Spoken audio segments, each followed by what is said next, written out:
नमो नमो वांग मनसाति भूमये नमो नमो वांग मनसैक भूमये नमो नमो अनंत महाविभूतये नमो नमो अनंत दयैक सिंधवे न धर्मनिष्ठोऽस्मि न चात्मवेदी न भक्तिमास्त्वच्चरणारविन्दे अकिंचनो अनन्यगतिः शरण्यत्वत्पादमूलं शरणं प्रपद्ये यो नित्यमच्युतपदाम्बुजयुग्मरुग्मव्यामोहदत्तजितराणि तृणाय मेने अस्मद्गुरोः भगवतोऽस्य दयैकसिन्धोः रामानुजस्य चरणौ शरणं प्रपद्ये.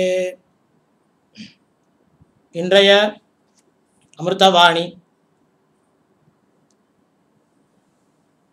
ராமானுஜர் என்கிற மகாச்சாரியரை பற்றி நாம் எவ்வளவோ கேள்விப்பட்டிருப்போம். அவருடைய ஜீவன சரித்திரத்தை பற்றியும் ரொம்ப பிராபல்யமாக இருக்கக்கூடிய அவருடைய பல அற்புதமான செயல்களையும் கேள்விப்பட்டிருப்போம். அவருடைய 1000வது வருடமாக 2017 வருடம் கொண்டாடப்பட உள்ளது. அதன் அங்கமாக பல காரியங்கள், பல உற்சவங்கள், பல வைபவங்கள், பல கோலாகல கொண்டாட்டங்கள் நடைபெற்று வருகின்றன ஆங்காங்கே. அதனுடைய அங்கமாக இந்த ஒரு சிறு உரையை கூட வைத்துக் கொள்ளலாம். ராமானுஜருடைய வாழ்க்கையானது 120 சம்பத்சரம் அவருடைய வாழ்ந்த வயது. வேதம் சொல்லும் சதாயுர்வை புருஷா, மனிதனுடைய ஆயுளானது 100. 100ன்னா எக்ஸாக்டா, அதாவது 100 தானா, 100க்கு குறைவு இல்லையா, 100க்கு மேல் இல்லையான்னா 100ன்றது வேதம் சொல்லக்கூடியது. இது மாதிரி எல்லா ஜீவராசிகளுக்கும் அதனுடைய வாழ்க்கையினுடைய காலகட்டத்தை சொல்கிறது வேதம். அப்படி இருக்கின்ற நிலையிலே ராமானுஜருடைய வாழ்க்கையானது 120 வயது. அந்த 120 வயதும் அவருடைய வாழ்க்கை முழுவதும் பிறர் நலத்திற்கென்றே ஒப்படைக்கப்பட்டது, தியாகம் செய்யப்பட்டது. இது ஜெகத் பிரசித்தம். அவர் துறவரம் மேற்கொண்ட பிறகு பல விஷயங்களை, பல அற்புதமான ரகசிய விஷயங்களை, வேதாந்த விஷயங்களையும் அதில் பொதிந்து இருக்கக்கூடிய பல விஷயங்களையும் கற்க வேணும் என்று அதற்காக அவர் பல ஆச்சாரியர்களை, வைஷ்ணவ பூர்வாச்சாரியர்களை ஆசிரியித்தார். அதிலே முக்கியமாக நடந்த ஒரு விஷயம் இதுதான் ராமானுஜருடைய வாழ்க்கையில் பெரும் திருப்பத்தை உண்டாக்கிது. ராமானுஜருக்கு பிரதானமாக 5 ஆச்சாரியர்கள். அதனாலேயே அவர் பஞ்சாச்சாரிய பதாஸ்ரயா என்கிற ஒரு திருநாமம் அவருக்கு பெயரானது அவருக்கு உண்டு. 5 ஆச்சாரியர்களை ஏன் ஆசிரியிக்க வேணும்? ஒரு ஆச்சாரியனை, சதாச்சாரியனை ஆசிரியித்து அவரிடத்திலேயே எல்லாத்தையும் கற்றுக்கொள்ளலாமேன்னா, ராமானுஜருக்கு எப்படின்னா, இந்த உலகத்துக்கு நாம் நடந்து காட்ட வேணும். நம்மளை நடக்கிறத பார்த்துட்டு பிரத்தியார், அதாவது பின்னாடி வரக்கூடியவா அதை பார்த்து நடக்க வேணும் என்பது மனசில் ரொம்ப ஆணித்தரமான நம்பிக்கையாக இருந்தது. அதன் பேரிலேயே அவர் பல ஆச்சாரியர்களை ஆசிரியித்தார். அதன் ஒரு பகுதியாக வைஷ்ணவ சம்பிரதாயத்திலே அஷ்டாட்சர மந்திரம், அந்த மந்திரத்தை உபதேசம் பெற வேணும். ரகசிய மந்திரம் இது அவ்வளோ சீக்கிரத்தில் யாரும் சொல்லிக் கொடுக்க மாட்டா. பழைய நாட்களில் ஓரான் வழி ஆச்சாரிய உபதேசம்னு உண்டு. அதாவது ஆச்சாரியன் அவருடைய சிஷ்யன், அவருடைய சிஷ்யன், சிஷ்யன் பிரசிஷ்யன், இப்படியாகவே வருமே தவிர எல்லாருக்கும் அந்த ரகசிய மந்திரங்களை சொல்லிக் கொடுக்க மாட்டான். இதை அறிய வேணும் என்பதற்காகவே ராமானுஜர் திருக்கோஷ்டியூர், கோஷ்டிபுரம்னு பேர் அதுக்கு சம்ஸ்கிருதத்தில், அந்த திருக்கோஷ்டியூர் என்கிற திவ்ய தேசத்திற்கு எழுந்தருளி அங்கே ஒரு ஆச்சாரியர் எழுந்தருளி இருந்தார், அதாவது வாழ்ந்து வந்தார். அவருடைய திருநாமம் திருக்கோஷ்டியூர் நம்பி. மகா ஞானி, சகல வேதாந்தங்களும் அறிந்தவர். குறிப்பாக இந்த ரகசிய மந்திரமான அஷ்டாட்சர மந்திர உபதேசம் பெற வேணுமென்னே அவரிடம் ஆசிரியித்து கற்க வேணுமென்னே பலகால் நடந்தார். அதில் 18 தடவை நடந்தார். ஒவ்வொரு முறையும் போவார். எங்கிருந்து? ஸ்ரீரங்கத்திலிருந்து திருக்கோஷ்டியூருக்கு கால்நடையாகவே நடைப்பயணமாகவே நடந்து போவார். போய் அவரை சிரமப்பட்டு அங்கே கோவிலுக்கு அவருடைய வீட்டுக்கு போனால், கிரகத்துக்கு போனால் அங்கே இல்லை, சுவாமி கோவிலுக்கு போயிருக்கார் அப்படின்னுவா. கோவிலுக்கு போனால் அவர் மட்டத்துக்கு போயிருக்காருன்னுவா. இப்படியாக அங்கங்கே அலைஞ்சி அலைஞ்சி அவரை தேடி கண்டுபிடிச்சி கடைசியாக அந்த முறை சென்ற முறை எந்த ஒரு முறை செல்கிறாரோ அந்த முறை அவரை ஆசிரியித்து அவரை தண்டம் சமர்ப்பித்துனா வணங்கி வழிபட்டு அவரை அண்டி பகு வினயத்தோடு நிற்குங்கால் அவர் இந்த முறை வேண்டாம், இப்பொழுது இந்த தேவரீர் போய்விட்டு வாரும், அடுத்த முறை பார்த்துக்கலாம். இப்படியாக 18 முறை ஸ்ரீரங்கத்துக்கும் திருக்கோஷ்டியூருக்கும் நடையாக நடந்தார். 18வது முறையே அவருக்கு அந்த மந்திர உபதேசமானது கிட்டியது ஆச்சாரிய அனுகிரகத்தால். இப்படி ஒவ்வொரு வாட்டியும் போர்ச்சே அவர் ஒவ்வொரு விஷயத்தை, அதாவது திருக்கோஷ்டியூர் நம்பி என்கிற ஆச்சாரியன் ஒவ்வொரு விஷயத்தை சுவாமி அதாவது ராமானுஜர்கிட்ட சொல்லுவார். அதை மனசில் வாழ்ந்து அதை சிந்தனை பண்ணிகிட்டே இருப்பார். மனசு ரொம்ப கிளேசப்படும். ஐயோ இந்த வாட்டி போனோமே நமக்கு பிராப்தி ஆகலையே அப்படின்னு கிளேசத்தோடு திரும்புவார். திரும்பி அவர் என்ன அந்த ஒரு வார்த்தை சொன்னாரோ அதையே சிந்தனை பண்ணுவார், மனனம் பண்ணுவார். ஏன் அவர் அதை சொன்னார் அப்படின்னு ஆலோசனை பண்ணி அதுக்கு ஏற்ற மாதிரி தன்னுடைய அனுஷ்டானங்களை மாற்றி கொள்வார். இப்படியே ஒவ்வொரு வாட்டியும் சொல்லும் பொழுதும் ஒவ்வொரு மந்திரங்களை சொல்லி ஒவ்வொரு ரகசிய விஷயங்களை சொல்லி கடைசியே 18வது முறை அதை தலை கட்டி வச்சார். அதை பற்றி இப்போது இந்த 18 முறை இவர் நடையாக நடந்ததுக்கு 18 விஷயங்கள் அவர் ராமானுஜருக்கு கூறினார். அவை என்ன? அதை தெளிவாக சாதாரணமாக சுலபமாக சுருக்கமாக இப்பொழுது பார்ப்போம். திருக்கோஷ்டியூர் நம்பியார் எம்பெருமானாராய் 18 தரம் நடப்பித்தருளி ஒரு தரத்துக்கு ஓரோர் மந்திரத்தை பிரசாதித்து அருளினது எங்கனே என்னில். இது மணிப்பிரவாளத்தில் இருக்கும், அதாவது தமிழும் சம்ஸ்கிருதமும் கலந்து இருக்கும். அதை நான் எளிமைப்படுத்தி சொல்கிறேன். அவர் 18 முறை போனதுக்கு 18 விஷயங்களை சொன்னார். அது என்னது அப்படின்னா, முதல் விஷயம் முமுக்ஷுவுக்கு சம்சார பீஜம் நசிக்க வேணும்.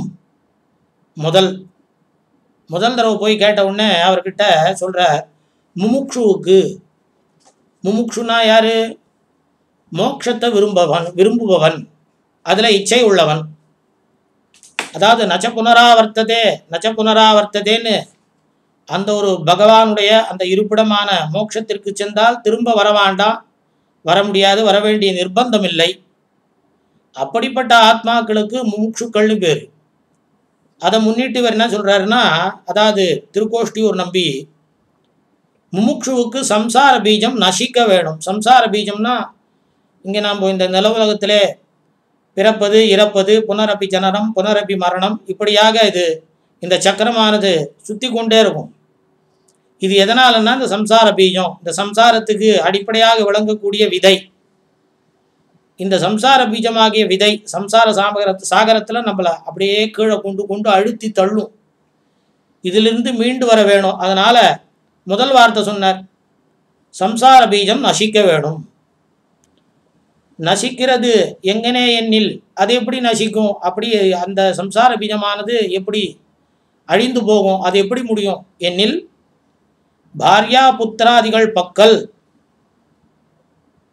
பங்காது உற்பத்தியதே கீட்டா பங்கம் ந பத்தியதே. இது எப்படி இருக்குன்னா, நம்ம இப்போ இந்த சம்சாரத்தில் நம்மளை பிள்ளை மனைவி குட்டி குடும்பம் நமக்கு வாழ்க்கையில் இருக்கக்கூடிய அனைத்து விதமான இன்பங்கள் இதை சார்ந்து இருக்கிறதுனால இதுக்கு சம்சார பீஜம்னு பேர். இதிலிருந்து மீண்டு வருது ரொம்ப கஷ்டம். இது எப்படி நசிக்கும்னா ஒரு உதாரணம் சொல்கிறார். பங்காத்து உற்பத்தியதே கீட்டா. கீட்டம்னா ஒரு சின்ன பூச்சி, புழு மாதிரி இருக்கக்கூடியது. இப்போது இருக்கக்கூடிய காலங்களில் அந்த பூச்சியை நாம் பார்க்கறது ரொம்ப அரிது. அதுக்கு பிள்ளை பூச்சின்னு பேர். இப்போ இருக்கிறவாளுக்கு யாருக்குமே அந்த பூச்சியை பார்த்துருக்க முடியாது, பார்த்துருக்க வாய்ப்பே இல்லை. அடியெல்லாம் நிறைய தடவை பார்த்துருக்கேன். மண் எங்கே நிறைய இருக்கோ அந்த மண் நிறைந்த பிரதேசத்தில், செடி தோட்டம் இருக்கிற இடத்துல எப்படி மண்புழு இருக்குமோ அதை மாதிரி பிள்ளைப்பூச்சின்னு ஒன்று இருக்கும். அது ரொம்ப அருகி விட்டது, எக்ஸ்டிங்க்ட்னு சொல்லுமே, அந்த எக்ஸ்டிங்க்ட் மாதிரி அது. அந்த கீட்டம் என்ன பண்ணும், மண்ணிலேயே தான் இருக்கும், மண்ணிலேயே பூந்துக்கும், உள்ளே போய் மண்ணிலேயே வாழும். ஆனால் அதில் அந்த புழு மேலே தான் அந்த பூச்சி மேலே பிள்ளை பூச்சி மேலே துளி கூட மண்ணே ஒட்டாது. இது ஒரு பகவத் சிருஷ்டி அற்புதம். அதனால் மண்ணிலேயே வாழக்கூடிய அந்த பிள்ளை பூச்சி, ஆனால் அது மேலே துளி கூட மண் ஒட்டாது. அது மாதிரி இந்த முக்தாத்மாவாக இருக்கக்கூடியவன், அதாவது சம்சாரத்தை விட்டு மோட்சத்தை அடையணும்னு விரும்புகிறவன், சம்சாரத்திலேயே இருந்தால் கூட வாழ்ந்தா கூட இந்த சம்சாரத்தில் பற்றுதல் இல்லாமல் இருக்கணும். எப்படின்னா அந்த பிள்ளைப்பூச்சி மாதிரி. லோகாது உற்பத்தியதே ஞானி, ஞானி லோகம்னா பத்தியதே. எப்படி அந்த பிள்ளைப்பூச்சி மண்ணிலேயே வாழ்ந்தாலும் அந்த பிள்ளைப்பூச்சி மேலே மண் ஒட்டாதோ, அந்த மாதிரி லோகாது உற்பத்தியதே ஞானி, ஞானியானவன் முமுட்சுவானவன் இந்த லோகத்தில் தான் பிறக்கிறான், இங்கேயே வளர்றான், சுக துக்கங்களெல்லாம் அனுபவிக்கிறான். அப்படி இருந்தாலும் ஞானி லோகம்னு பத்தியதி, அந்த ஞானிக்கு இந்த லோகத்தில் இருக்கக்கூடிய விஷயங்கள்லாம் ஒட்டுறதில்லை. அப்படி ஒட்டாமல் இருப்பவனே ஞானி. இதற்கு இந்த உதாரணமாக கொடுத்தார் இதை. அதனாலே பாரியா புத்திராதிகள் பக்கல் பங்காது உற்பத்தியதே கீட்டா, கீட்டா பங்கம் ந பத்தியதே, லோகாது உற்பத்தியதே ஞானி, ஞானி லோகம் ந பத்தியதே என்று சொல்லுகிறபடியே பிள்ளைப்பூச்சிக்கு சந்திருப்தி புழுதியிலே ஆனாலும், புழுதினா மண், சந்திருப்தி அதில் புழுதியில் அந்த மண்ணில் இருந்தால் தான் அதுக்கு திருப்தி அந்த பிள்ளைப்பூச்சிக்கு. ஆனாலும் அதுக்கு அந்த புழுதி ஒட்டாதா போலே, அந்த புழுதி மண்ணானது அது மேலே எப்படி ஒட்டிக்காதோ அதுபோலே சம்சார பீஜம் நசிக்க வேணும். இது முதல் வார்த்தை. முதல் தடவை போர்ச்சு இந்த முதல் வார்த்தையை சொன்னார். இரண்டாவது, அது நசித்தாலொழிய அகங்கார மமகார நிவிருத்தி ஆக மாட்டாது. இது ரெண்டாவது. அந்த சம்சார பீஜம் ஒழித்தால் ஒழிய, நசித்தால் ஒழிய அகங்கார மமகார நிவிருத்தி ஆக மாட்டாது. அகங்காரம் நான் என்கிற அகந்தை, மமகாரம் என்னுடையது என்கிருக்கக்கூடிய இந்த அகங்கார மமகாரங்கள் நிவிருத்தி ஆக மாட்டாது. இது ரெண்டாவது சொன்னார்.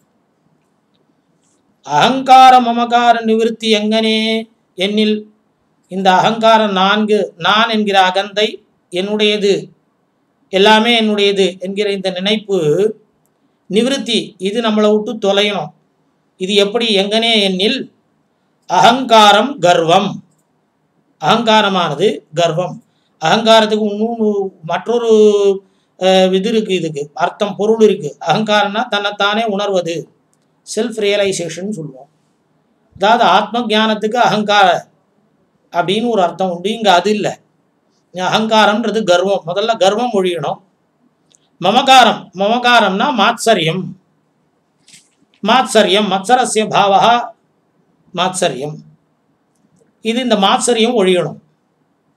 அக்னேர் மித்ரா நித்ராது யதா தீபம் சீதாத் கர்வம் விவர்ஜயேத் என்கிறபடியே ஒரு உதாரணம் இங்க கொடுக்குறார்.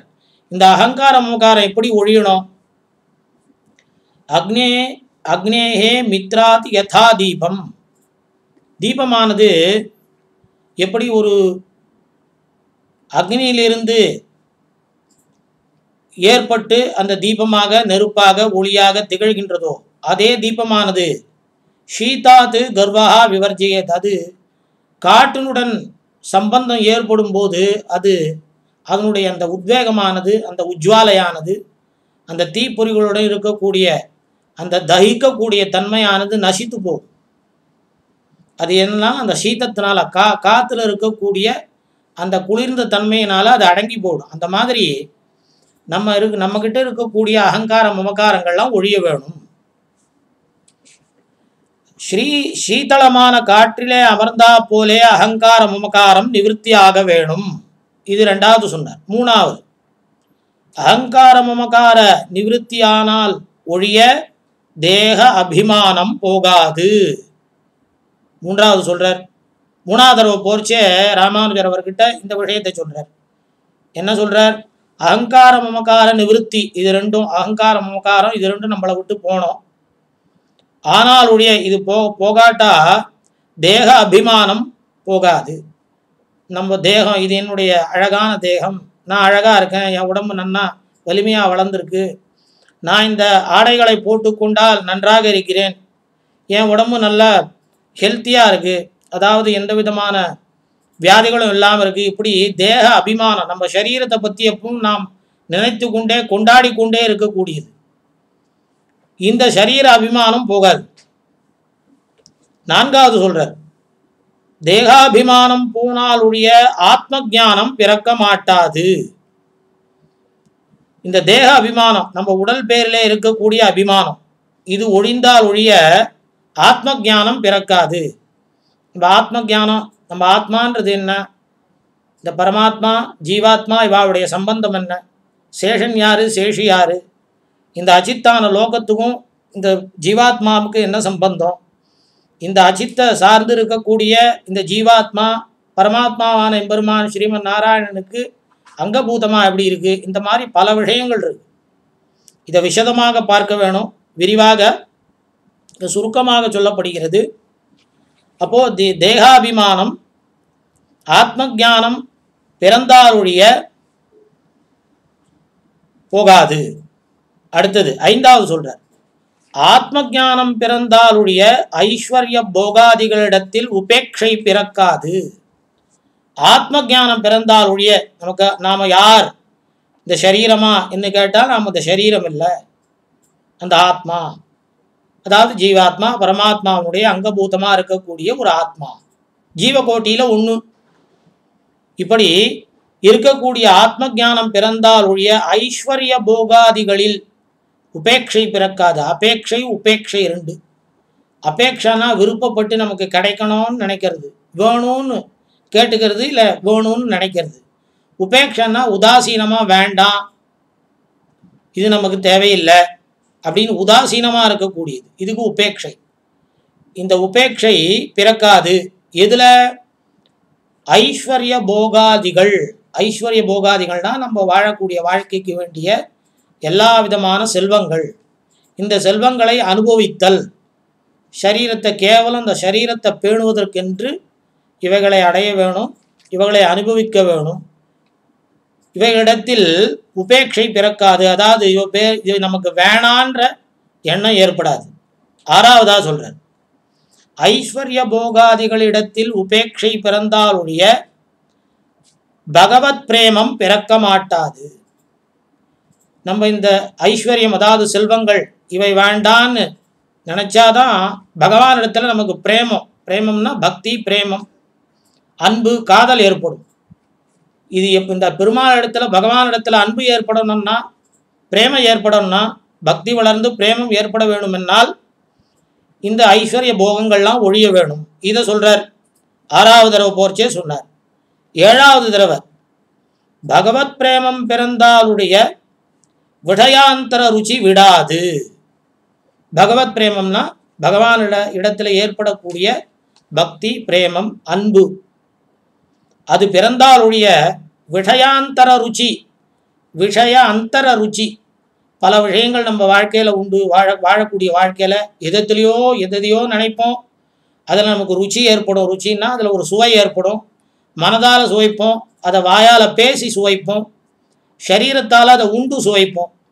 அப்போது சுவையில் இது மூணு விதமான சுவை. இந்த ருச்சி, இந்த சுவையானது விடாது.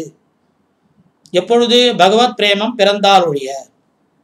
அடுத்தது எட்டாவது சொல்கிறார், விஷயாந்தர ருச்சி விட்டாலொழிய பாரதந்திரியம் பிறக்க மாட்டாது. இந்த விஷயாந்தரம், இந்த உலகத்தில் இருக்கக்கூடிய பல விஷயங்கள், இதில் ஏற்படக்கூடிய சுவை, ருச்சி, இது விட வேணும். இது விட்டால் ஒழிய, இதை விடலை என்னன்னாகும், ஏன்னா நமக்கு பகவத் பாரதந்திரியம் பிறக்க மாட்டாது. பாரதந்திரியம், பரதந்திரம், ஸ்வதந்திரம். பரதந்திரம்னா நாம் வேற யாருக்கிட்டும் இந்த உலகத்தில் வாழக்கூடிய வாழ்க்கையில் யாருக்கிட்டையும் நாம் பரதந்திரனாக இருக்கக்கூடாது. சாட்சாத் பகவான்கிட்ட மாத்திரம்தான் பரதந்திரனாக இருக்கணும். அப்படி இல்லை, எனக்கு நானே எல்லாம் செஞ்சுப்பேன், ஸ்வயம் வியக்தன், நான் ஸ்வயம்பூ அப்படின்னு நினைக்கிறது உச்சிதம் இல்லை, நியாயம் இல்லை, அது அசாத்தியம். அப்போது பாரதந்திரியம்னா பகவான் தான் நமக்கு எல்லாமே அப்படின்னு பரதந்திரனாக இருக்கணும். அந்த பாரதந்திரியம் பிறக்க மாட்டாது. எப்போ? இந்த விஷயாந்தர ருச்சி நசிக்காமல். அர்த்தாது. 9வது சொல்றார், பாரதந்திரியம் பிறந்தாலுடைய அர்த்த காம ராக துவேஷாதிகள் ஒழியாது. இந்த பாரதந்திரியம், பரதந்திரன், நான் சுதந்திரன் கிடையாது, பகவான்கிட்ட சரணாகதி அடைந்து தேவரீர் தான் என்னை காப்பாற்ற வேணும், அடியேன் பரதந்திரன் அப்படின்ற எண்ணம் அது ஏற்பட்டாலுடைய அர்த்தம்னா செல்வம், காமம் நம்மளுடைய போகம், அதாவது அனுபவங்கள், இன்பங்கள், ராகத்வேஷம், ராகம்னா பற்றுதல், உண்ணுதல், நாம் பற்றி கொண்டு அது வேணும்னு ஆசையோடு இருக்கிறது. துவேஷம்னா வெறுப்பு, அதாவது விருப்பு வெறுப்பு. அர்த்தம், காமம், விருப்பு வெறுப்பு இவைகள்லாம் ஒழியவே ஒழியாது.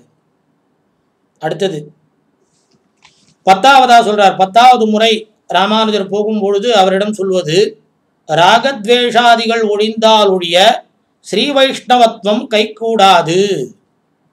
ராகத்வேஷம் அதாவது விருப்பு வெறுப்பு இவைகள் ஒழிந்தால் ஒழிய ஸ்ரீ வைஷ்ணவத்துவம், வைஷ்ணவத்துவம் ஸ்ரீ வைஷ்ணவத்துவம் ரெண்டு இருக்கு, ரெண்டுத்துக்கு வித்தியாசம் இருக்கு. மற்றொரு நாள் நாம் அதை பற்றி பார்ப்போம். ஸ்ரீ வைஷ்ணவத்துவம் கைகூடாது, அதாவது சாட்சாத் ஸ்ரீமன் நாராயணனான விஷ்ணுவாகிய நாராயணிடத்தில் நம்முடைய சகல பாரங்களையும் நியாசம் பண்ணிவிட்டு அவரே நமக்கு கதி என்று இருப்பது. அப்படி எவன் ஒருவன் இருக்கிறானோ அவன் ஸ்ரீ வைஷ்ணவன். அவனிடத்தில் இருக்கக்கூடிய அந்த மனப்பான்மையானது ஸ்ரீ வைஷ்ணவத்துவம், இது கைகூடாது. அடுத்தது 11வது முறை போர்ச்சே சொல்றார், ஸ்ரீ வைஷ்ணவத்துவம் கை கூடினால் ஒழிய சாத்விக பரிகிரகம் பிறக்க மாட்டாது. ஸ்ரீ வைஷ்ணவத்துவம் கூடினால் ஒழிய, ஸ்ரீ வைஷ்ணவத்துவம் என்கிற ஒரு விசேஷமான ஒரு குவாலிஃபிகேஷன் சொல்லுவோமே, அதாவது ஒரு குணம், அதாவது நமக்கு பிறந்தால் ஒழிய சாத்விக பரிகிரகம் பிறக்க மாட்டாது. சாத்விக பரிகிரகம், பரமசாதுவா சாத்விகனா ஆயிடுவான். 3 குணத்தில் வரைச்சே பகவத்கீதையில் சொல்கிறார், சத்வரஜஸ் தமஸ். இந்த சத்வரஜஸ் தமஸ்துனது பிரகிருத்தினுடைய சுபாவம், மனுஷனுக்கு மாத்திரம் இல்லை. அதில் சாத்விக பரிகிரகம், எது சாதுவா சாத்விகமாக இருக்கக்கூடிய விஷயங்கள் எல்லாத்தையும் பரிகிரகம், அதை ஏற்றுக்கொள்ளுது, அதை பரிகிரகம் பண்ணுறது, கைப்பிடித்து கொள்வது, இது கட்டாயம் பிறக்காது.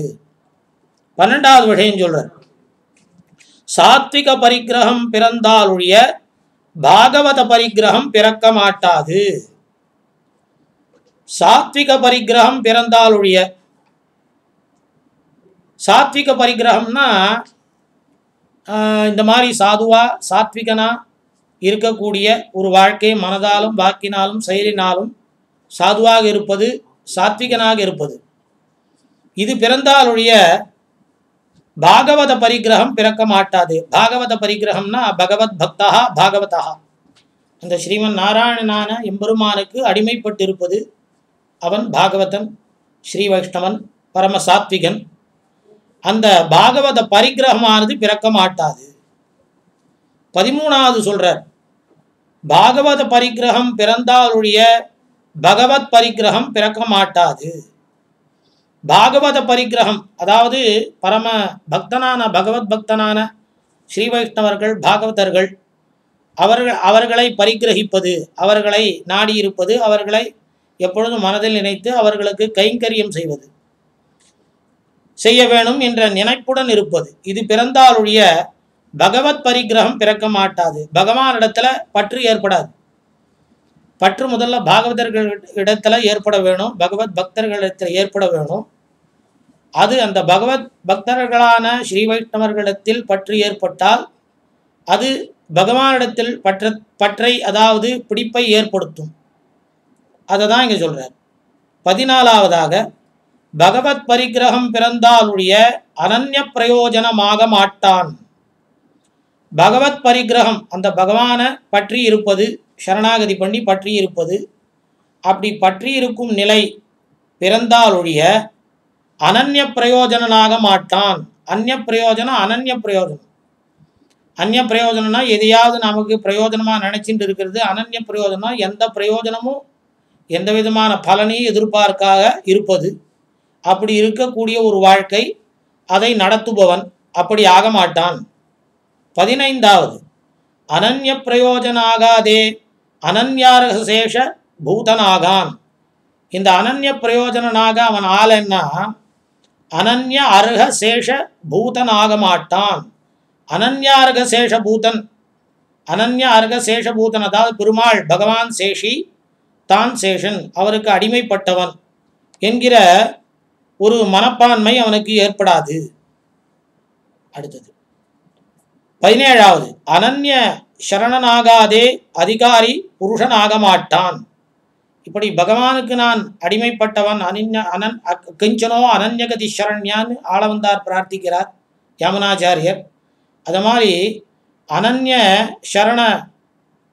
சரணன் ஆகாதே அதிகாரி புருஷனாக மாட்டான். அதிகாரி புருஷன்னா சகல வேதாந்தங்கள் தெரிந்தவன், ஞானம் உள்ளவன், அறநெறி தர்மங்கள் தெரிந்தவன். ஆனால் இந்த பகவானே சேஷி, நான் சேஷன், அவனுக்கு அடிமைப்பட்டவன் என்கிற ஒரு மனப்பான்மை, எந்த கைமுதலும் இல்லாதவன் அப்படின்ற நினைப்போது இருக்கக்கூடிய ஒரு தன்மை, இது ஏற்படாம அவன் அதிகாரி புருஷனாக மாட்டான். அதிகாரி யாருன்னா பெருமாளுடைய அந்த சாமியத்தை மோட்ச சாம்ராஜ்யத்தை அடைஞ்சி அங்கே கைங்கரியம் பண்ணக்கூடிய நிலைக்கு எது வழிவகுக்குமோ அதை எவன் உபதேசிப்பானோ, அதுக்கு வேண்டிய அந்த சகல குணங்களும் எவனிடத்தில் மண்டி கிடக்குமோ அவனே அதிகாரி.